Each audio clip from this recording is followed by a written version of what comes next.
This episode is brought to you by Paramount Plus. Paramount Plus has movies. So many movies. The movies you've seen 1,000 times and could watch 1,000 more. Iconic movies your friends can't believe you haven't seen. New movies, classic movies, new takes on classic movies. So whether you're into Top Gun or The Naked Gun, Mean Girls or Mission Impossible, Smurfs or Sonic the Hedgehog, there's a mountain of movies to discover on Paramount Plus. Start streaming today. Once upon a mundane morning, Barb's day got busy without warning. A realtor in need of an open house sign. No, 50 of them, and designed before 9. My head hurts. Any mighty tools to help with this plight? Aha! Barb made her move. She opened Canva and got in the groove. Bulk creating Canva sheets. Create 50 signs fit for suburban streets. Done in a click, all complete. Sweet! Now, imagine what your dreams can become when you put imagination to work at canva.com. Saturday presents, in the red corner, the undisputed, undefeated Weed Whacker Guy. Champion of hurling grass and pollen everywhere. And in the blue corner, the challenger, extra strength Saturday. Eye drops that work all day to prevent the release of histamines that cause itchy allergy eyes. And the winner by knockout is Saturday. Saturday, bring it on. The crowd roared at MetLife Stadium as the New York Giants locked in battle with the Los Angeles Chargers. Rookie quarterback Jackson Dart was starting to get comfortable, spreading the ball around, keeping the offense moving. The fans loved it. But the one they were really here to see was Malik Nabers, the explosive wide receiver who's become the spark of New York's tepid offense. Midway through the second quarter, Nabers ran a deep route down the right sideline. Dart launched a deep pass. Nabers leapt, stretched his hands toward the ball, and then, as he came down, something went wrong. His right knee twisted, buckled under him, and he hit the turf hard. There was not really a big hit, no collision, just a clean jump and a bad landing. The stadium went from cheering to silence in seconds. Trainers ran out. Nabers stayed down, clutching his leg. Moments later, he was carted off the field, his season hanging in the air with him. The next morning, an MRI confirmed what everyone feared: a torn ACL and meniscus in his right knee, ending his second season in the league before it had really, truly begun. The injury reignited a debate that's been simmering for years. Is the turf beneath their cleats complicit in these devastating non-contact injuries? And would this have unfolded differently on grass?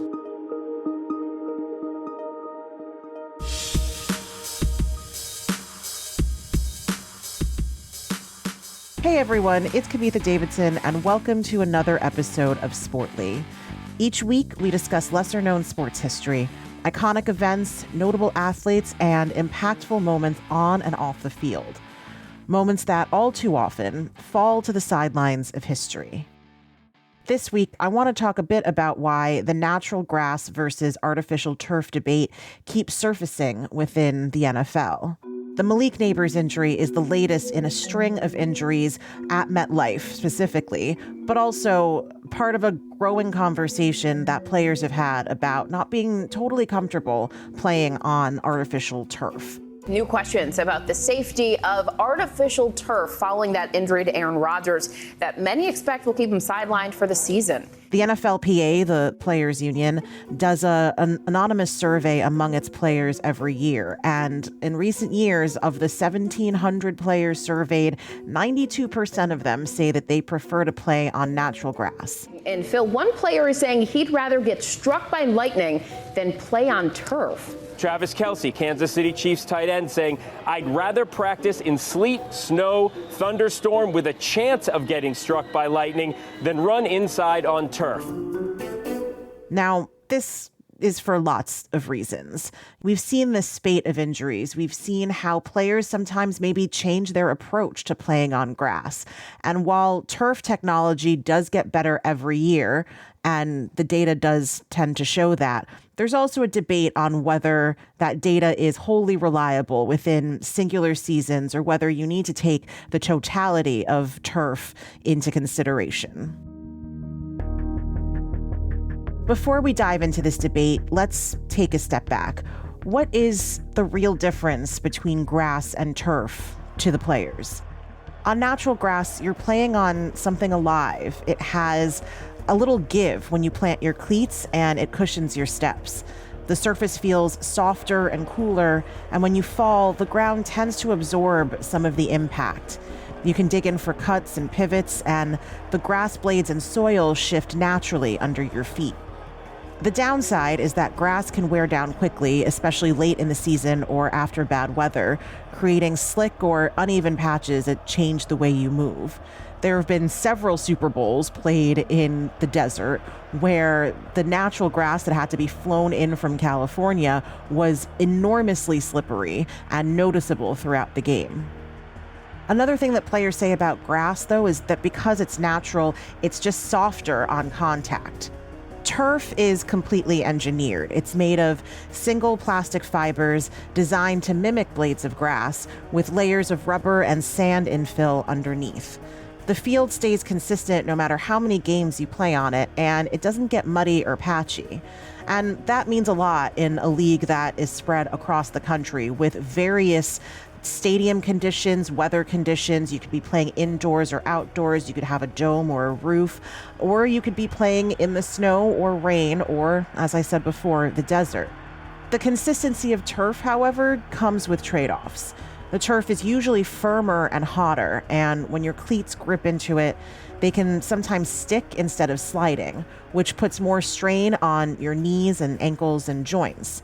And you also feel the impact more on landings and tackles.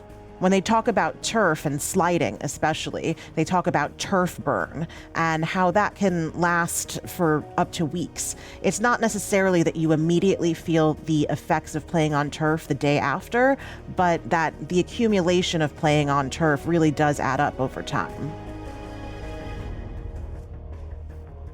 Now, the debate over turf had obviously been percolating far before Malik Nabers. Just this season, Cincinnati Bengals quarterback Joe Burrow suffered a turf toe injury while playing at Paycor Stadium in Week 2. He underwent surgery on September 19th and will be out at least 3 months.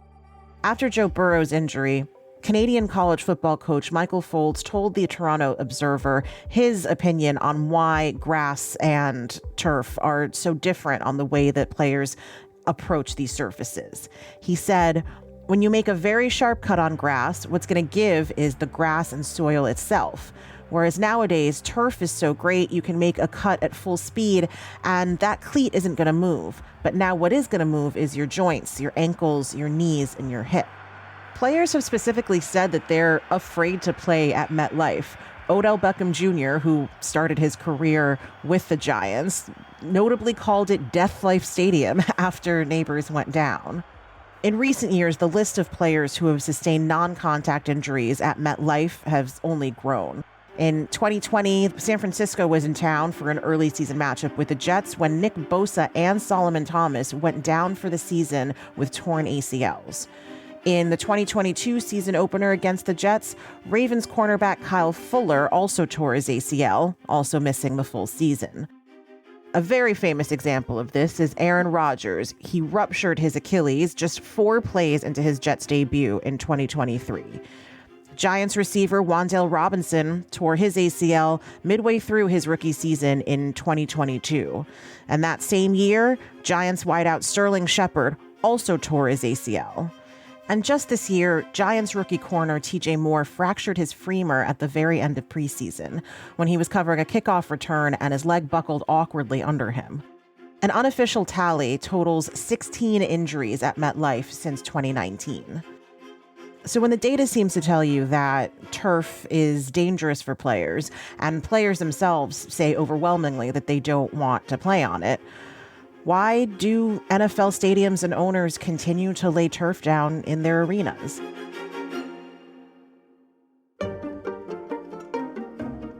For the league, it's a business issue and one of practicality. Turf allows for more games, more events, fewer cancellations.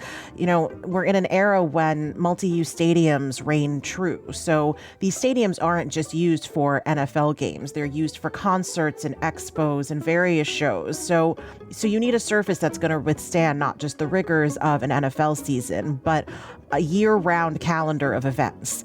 In cold and indoor climates like Minnesota or Detroit, natural grass can't survive year-round, and the same goes for stadiums in the desert like in Las Vegas.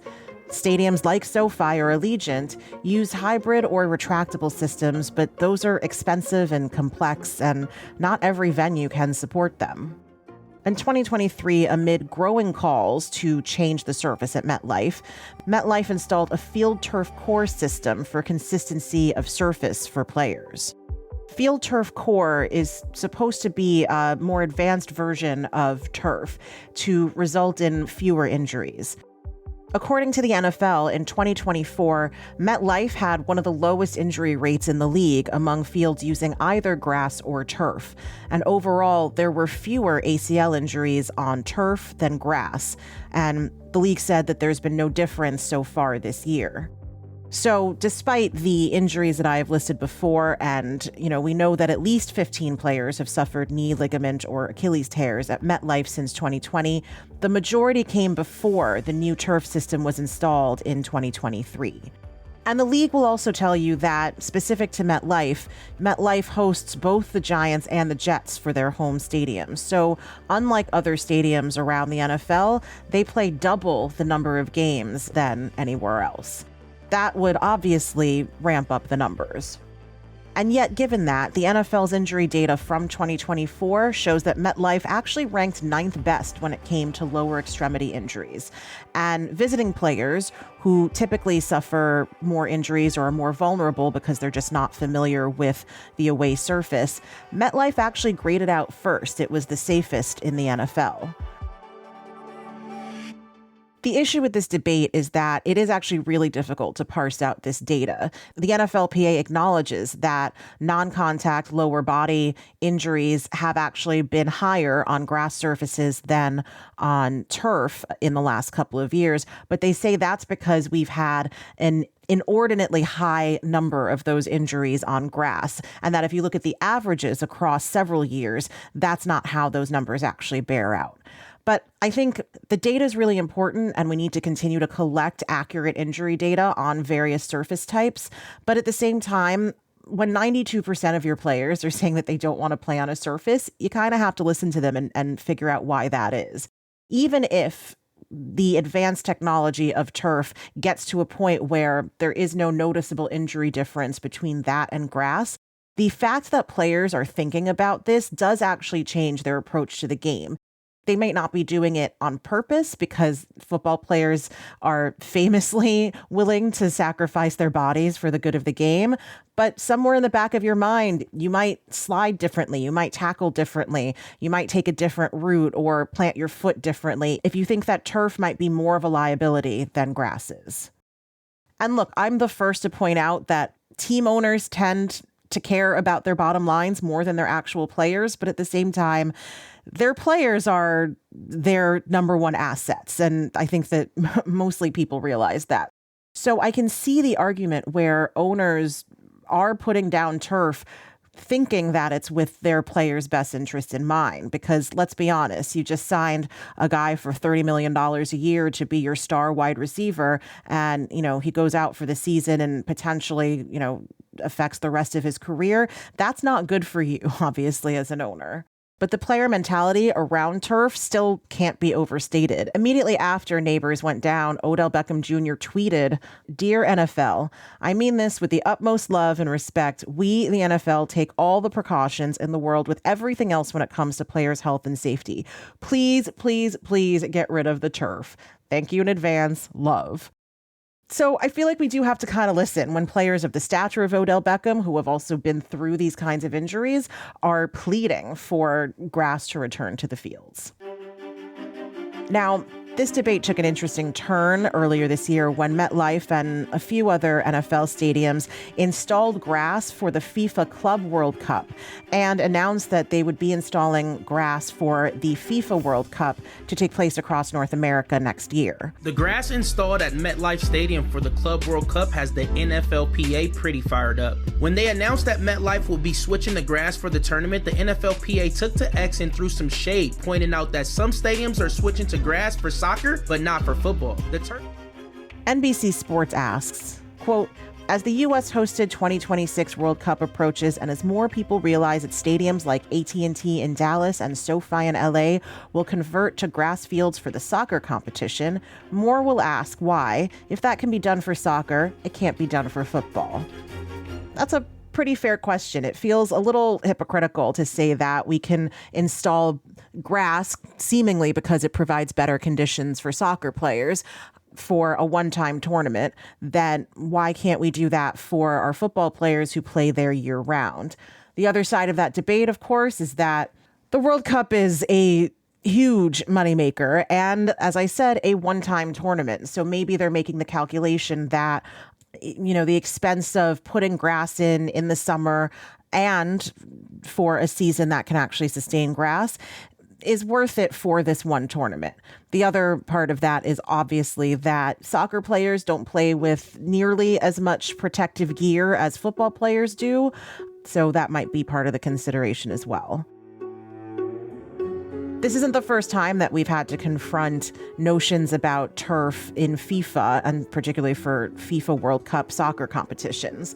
In 2014, FIFA announced that every field for the Women's World Cup in Canada would be synthetic. Now, this sparked outrage from the women, rightfully, who pointed out that the men have never been made to play on turf in any FIFA competition, certainly not the World Cup. So players like Abby Wambach, Alex Morgan, and Martha filed a legal complaint with the Human Rights Tribunal of Ontario.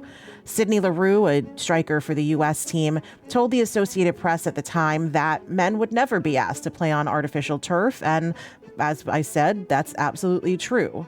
While the women players had to go ahead with their games on turf, FIFA since then has not insisted on turf for the Women's World Cup ever since. The women still believe that it was a cost-saving measure and one that they were all too willing to use the women to experiment on, that they weren't willing to expose the men to. The other part of that debate was especially the USA women who have outperformed the men on the global stage since we've had World Cup competitions. They really felt like, their approach to the sport itself was being put into question. The notion that FIFA was not willing to expose men to turf, a lot of women players felt it was because, the men in charge of FIFA didn't believe that they were sliding as hard or conducting slide tackles at all, and that they wouldn't run the same risks of cutting their legs up or turf burn that the men would, which obviously is just not true. And if you've ever watched a Women's World Cup match, you know how hard these women play. One thing is clear that, especially with the World Cup coming to North America next year, the ongoing debate about turf isn't going anywhere. And like I said before, we need to continue doing research and continue to collect the data, but we also need to continue to listen to the players when they say that they don't want to play on turf. As for Malik Nabers, he had surgery last week and he's going to take this season to let his other injuries heal and is hopeful for a return in 2026.